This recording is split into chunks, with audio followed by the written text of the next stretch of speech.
FIFA mendadak dukung timnas jelang putaran ketiga melawan Arab Saudi dan Australia. CSS banjir dukungan jelang kembali bergabung bersama timnas. Pelabuhan Cirus Margono mulai terlihat seusai ramai diperbincangkan. Khairul Dewal kibarkan bendera merah putih jelang putaran ketiga. Roberto Mancini terpantau mulai turun gunung jelang melawan timnas. Keputusan coach Sintayong untuk tidak memanggil Elkan Bagot kini terus ramai. Hasil pertandingan timnas Indonesia U17 versus timnas India U17. Simak informasi selengkapnya sebagai berikut.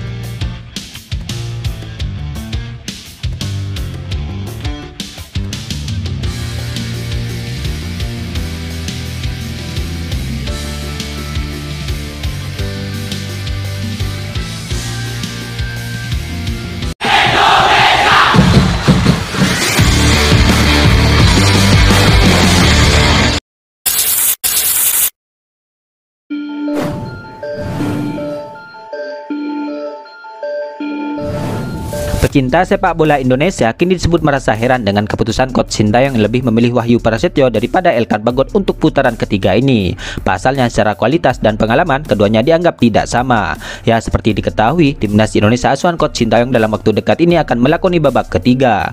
Menghadapi dua lawan kuat di Asia, timnas Indonesia harus kehilangan Jordi Amat dan Justin Hapner. Karena itu, coach Sintayong kini memanggil Wahyu Prasetyo untuk menjadi penggantinya. Hal itu diketahui dari unggahan tim yang merilis jika Wahyu bersama Yakob dan Yance Sayuri akan bergabung bersama timnas Indonesia. Usut punya usut, pemanggilan Wahyu Prasetyo ini yang kembali ke timnas Indonesia rupanya memicu polemik dari beberapa pecinta sepak bola tanah air. Pasalnya Elkan Bagot yang dianggap lebih bagus untuk menempati posisi yang ditinggalkan oleh Jordi Amat dan Justin Hapner. Akan tetapi coach Sintayong justru memilih untuk tidak memanggilnya. Kuat dugaan jika coach Sintayong masih kecewa dengan sikap Elkan Bagot yang sempat mengabaikan panggilannya. Di platform media sosial X pun warganet banyak yang mempertanyakan keputusan sang pelatih yang lebih memilih memanggil Wahyu Prasetyo ketimbang Elkan Bagot untuk dua laga putaran ketiga nanti. Terlepas dari hal itu, masyarakat Indonesia tentu harus yakin dengan pilihan coach Sintayong. Kini tugas para penggemar adalah memberikan dukungan yang terbaik agar timnas Indonesia mampu mengalahkan Arab Saudi dan Australia di babak ketiga nanti.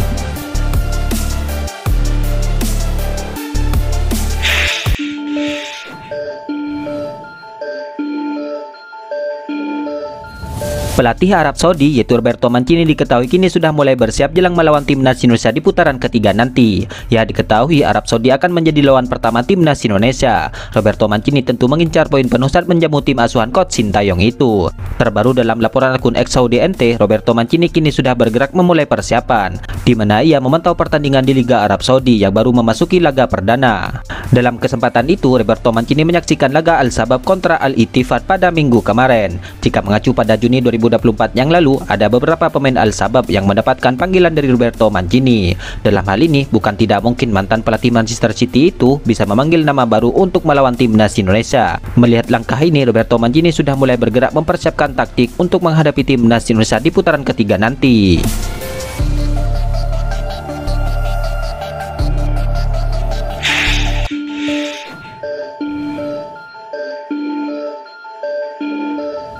Kabar kurang baik memang kini tengah santer diperbincangkan dari sosok Cirus Margono. Cirus Margono adalah salah satu kiper keturunan Indonesia yang kini sudah resmi menjadi WNI. Ia kembali ramai diperbincangkan seusai kontraknya tidak diperpanjang oleh salah satu klub asal Yunani dan kini akun Instagramnya pun disebut hilang. Ya, publik sepak bola tanah air kini tengah dikejutkan dengan hilangnya akun Instagram Cirus Margono.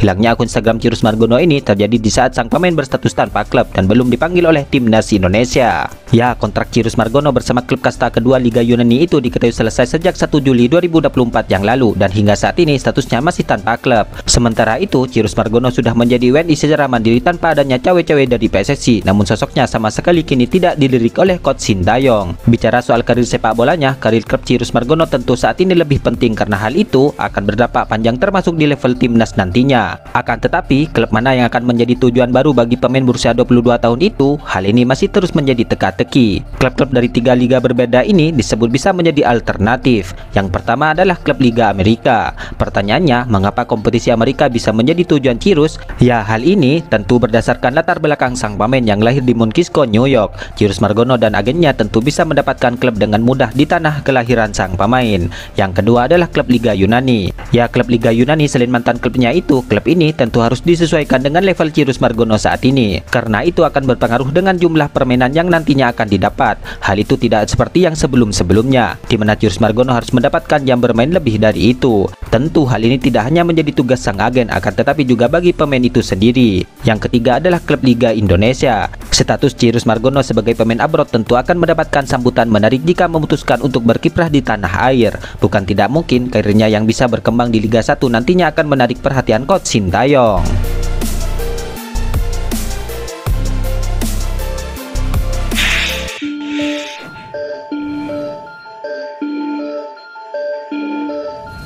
Federasi Sepak Bola Dunia lewat akun media sosialnya mereka memberikan ucapan selamat kepada Jesus yang mencetak sejarah dengan menjadi pemain timnas Indonesia pertama yang tampil di Serie A Italia.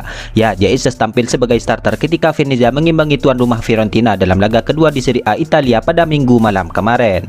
Kemudian setelah itu, Jesus dapat dipastikan akan dipanggil ke timnas Indonesia untuk 2 pertandingan putaran ketiga kualifikasi Piala Dunia 2026, di mana tim Merah Putih akan menantang tuan rumah Arab Saudi dalam partai pertama grup C. 5 hari berselang, tim berjuluk Garuda itu akan meladeni perlawanan Australia, di mana timnas Indonesia dijadwalkan menjamu Australia di Stadion Utama Gelora Bung Karno, Jakarta. Selain bersua Arab Saudi dan Australia, timnas Indonesia juga akan meladeni Jepang, Bahrain, dan juga Cina. Dukungan bagi Jesus dan tim Merah Putih untuk menorehkan hasil bagus di putaran ketiga nanti kini datang dari berbagai pihak, termasuk akun media sosial FIFA World Cup. Sang pencetak sejarah maju terus Bang Jayadi, tulis akun FIFA World Cup. Ya, tentunya mencetak sejarah di Serie A Italia jelas membuat Jesus bangga bukan main. Walaupun di laga tersebut ia tidak bermain 90 menit penuh, di mana ia harus digantikan pada menit ke-68 karena diduga mengalami cedera. Senang dengan poin pertama musim ini, akan ada lebih banyak lagi, ujar Jesus di dalam akun Instagramnya. Juga sangat bangga menjadi pemain Indonesia pertama yang pernah bermain di Serie A Italia, lanjut sang pemain. Kemudian soal kabar Jesus yang sempat membuat panik para fans tim Merah Putih jelang putaran ketiga ini akhirnya pun sudah terjawab, di mana Ketua Badan Tim Nasional yaitu Sumarji kini memastikan bahwa Jesus tidak mengalami cedera saat membela Venezia di laga debutnya. Sumarji mengaku bahwa dirinya sudah berkomunikasi langsung dengan Jesus sekaligus memastikan bahwa Jesus tidak mengalami cedera. Saya barusan WhatsApp Jai dan sudah dibalas. Jadi info bahwa Jai cedera itu tidak benar dan tidak cedera dan kini bugar. Tidak ada masalah dengan kondisi badannya, ucap Sumarji kepada awak media. Selain itu, Sumarji juga mengatakan bahwa Jesus akan langsung bergabung bersama timnas Indonesia di Jeddah pada 1 September 2024 ini. Dalam hal ini, tentu sosok Jesus ini akan menjadi ujung kekuatan bagi timnas Indonesia di lini belakang.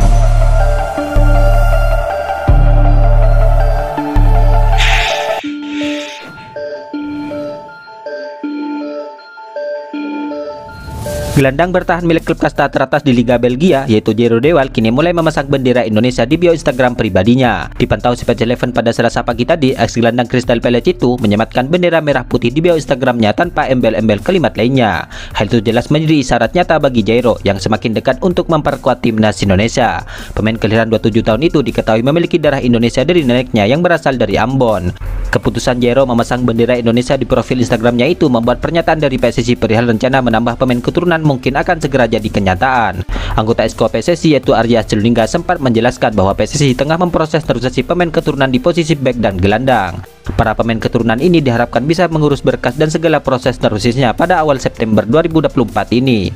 Jadi mereka akan datang ke Indonesia itu saat jeda internasional FIFA Matchday, kata Arya di dalam kanal YouTube miliknya. Ya, saat ini FIFA Matchday terdekat akan digelar pada awal September ini. Arya menyebut para pemain keturunan incaran PSSI itu akan datang di awal bulan September. Jadi kita akan lihat nanti siapa yang akan hadir karena baru bisa diproses September. Jadi sekitar tanggal 3, 4, dan 5 atau 6 dan 7 teman-teman tuh kita usahakan hadir. Kemudian habis itu diproses sampai tadi itu baru ke DPR, sambung Arya. Itulah ulasan terkini hangat dan menarik seputar tim Merah Putih yang dapat kami sajikan hari ini. Jangan lupa dukung terus tim Merah Putih di channel ini dan salam olahraga.